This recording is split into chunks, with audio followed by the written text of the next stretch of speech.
Right, Emma can't join us this week. Delighted that Professor Kevin Curran from the Ulster University is here with All Matters Digital. Kevin, good to see you. Listen, Google Maps. I want to talk about Google Maps. I have no real technical savvy whatsoever, Kevin, but I love Google Maps because it's such a clever idea, isn't it? It is, yeah. I mean, it's hard to believe we used maps in the past. Yeah. It's incredible. And I use this, so much even for walking yesterday. I mean, it just tells me exactly how long it's going to take, and so many services. You can find everything. You're stuck in London and you're going, where's the closest chip shop? 17 minutes walk, left here, get the tube to that, get off there. Yeah. How on earth? You're probably going to say it's pretty lo-fi by standards, but I just think it is the brain power to do something like that and to have every piece of the landmass of this planet photographed. Yeah, it's been 15 years since it launched. And of course, it's not the only one in town. Apple got bad press when they launched their mapping service, but that's actually improved. But Google Maps would have bought companies which already had the actual maps in place for the Earth. But the problem, of course, is how do you know where you are on the Earth? And it all works with the GPS constellation of satellites again, that you have to have just 3, usually 4 satellites overhead, and it uses triangulation to bring you down to the nearest meter, really. And that's improved over time. About 10 years ago, it was about 20 meters. It was scrambled because of the military. Didn't want other countries using it for being able to pinpoint them in the battle zones, but then they removed that restriction, and now it's quite accurate, of course. And it does improve all the time, but it has its limitations. I want to put a bit of trivia here. It has Inish Boff and Inish Turk, Tory Island. It does not have Glashidi. Okay. Glashidi off Ballyliffin does not exist on Google Maps. Yeah. Not that there's pigeons and seagulls out there that are going to worry too much about it, but anyway. Look, the biggest story, a Google Map hack by a performance artist. I missed this, Kevin. What happened? This performance artist, he wanted to demonstrate how maps are so reliant in our culture now, and how all the apps like Waze and Google Maps itself will dynamically adapt the routes and suggest to drivers depending on the traffic ahead. So what he did was he got a little toy, a kid's little truck that you pull behind you, and he put 90 smartphones into it. And he simply walked up the street, and then he also recorded what was happening on Google Maps as he did this.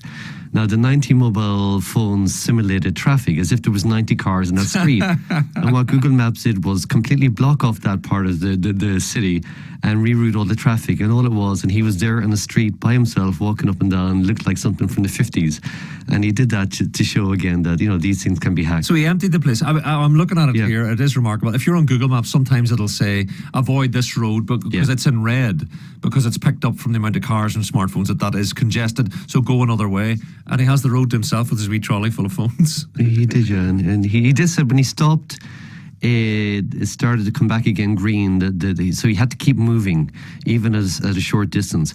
And also once was unusual. One car that obviously came from a different direction and wasn't using maps came up the street.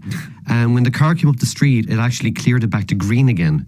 So Google Maps is quite good. It was dynamically overriding the 90 smartphones because one car was traveling in one direction. But then again, as the other car left the street, as he kept walking up and down, it went back to being red again. But actually, and Google Maps, took it in the spirit it was meant to. But you're a great believer in that. You actually are a believer in hacks, because your view is, well, as long as they don't steal your money, that a hack, if they're going to be smarter than you, that's a good thing. You should learn from it. Oh, very much. I mean, because this was not malicious in any way, and Google Maps took it in the way it was meant to be and said, look, we appreciate people being creative with our maps. Of course, we will go back and fix the algorithms for something like this. And again, it's just something that no one had thought about before, and they will get better and stronger. And it may prevent someone doing it maliciously in the future again, so that the map service will be better in the end. Did you ever think about a life of crime? I have a few times. Do you know what I mean? Oh, definitely. Because you're probably looking at a lot of this stuff going, I know how to get in there. I did. I have many times, Yeah. But we'll leave it there, shall we? Sorry. The temptation's there for sure. Yeah. Yeah. But I suppose I know I've got to answer to my maker one day, so that kind of keeps me straight. But you can never be too sure. All right then. University of Ulster Professor Kevin Curran here in studio.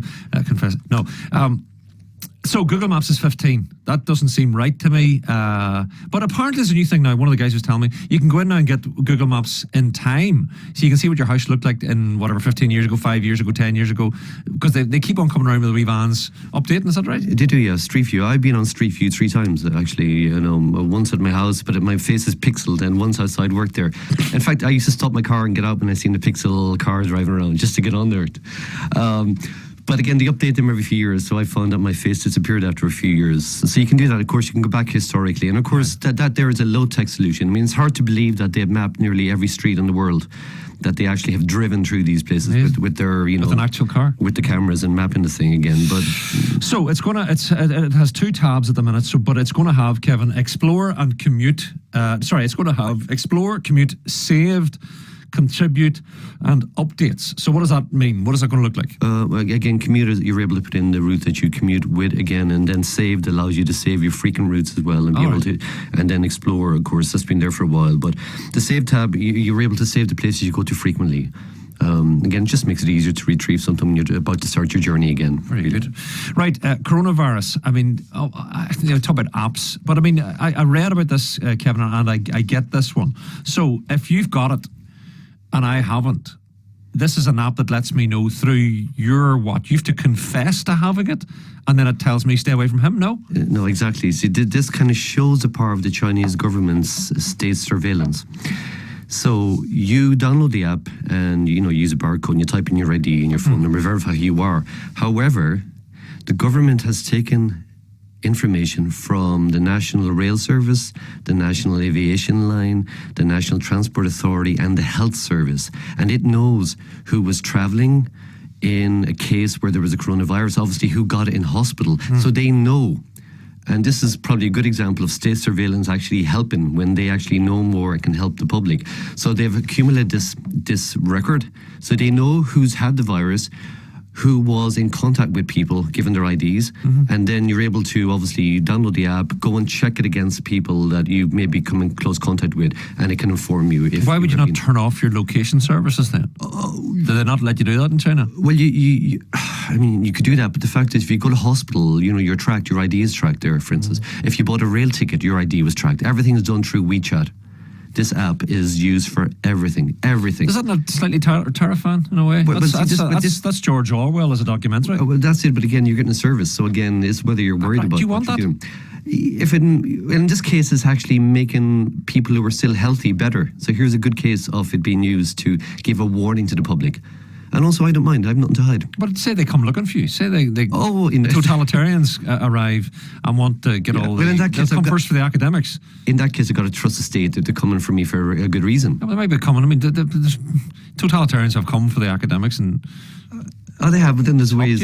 Again, I suppose it's easier for me to say that I could just leave the country. You can still leave or whatever. But if you take it to an extreme, you can be worried about it. But not me personally. I think this is a good use of being able to have a nationwide view of who's got what in this coronavirus, and then warn the people who don't have it. This one sounds old, Kevin. Flight mode in terms of roaming charges. I would have thought smartphones were smart enough these days not to roam inadvertently if you're in an airplane. No, see, actually, we know that the EU have a cap on 50 euros, in other words, that's what you can be charged, and then they have to tell you, in other words, they can't charge you anymore unless you've turned off data roaming caps, right?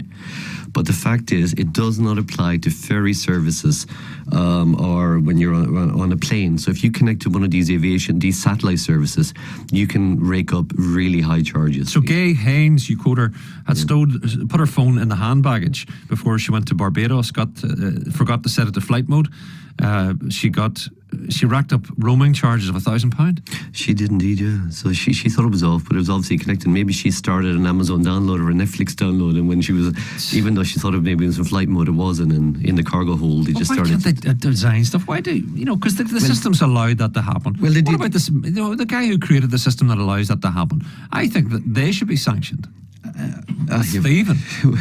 Exactly. You'd have to do something about this again, that the satellite services should be brought under the EU regulations, the data caps. This is ridiculous that this can happen again. And also the ferry services are making money of this as well. Either they should be warning passengers, giving them clear warnings, and so should Virgin and the others. They're all making money of this. So this is one part. The satellite services for roaming have to be brought under a data cap. They cannot get away with this because people are not aware of this. And that's what we like about the GDPR things. It brings in common sense.